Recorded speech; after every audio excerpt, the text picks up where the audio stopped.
Welcome. If you want to get LED keyboard on your LG G8X ThinQ, for the first you have to go for the Play Store, tap on the search pool and type here LED keyboard.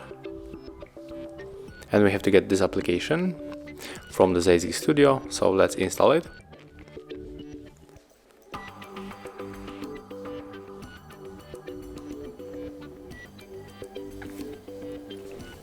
Let's open.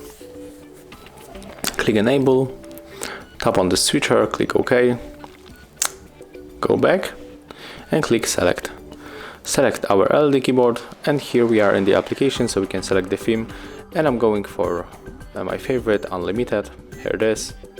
So select your favorite, then click to save the keyboard, and after that when you enter the messages or any other application that you are going to use the keyboard, you will see your new LED keyboard. So thank you guys for watching, leave thumbs ups, comments and subscribe to our channel.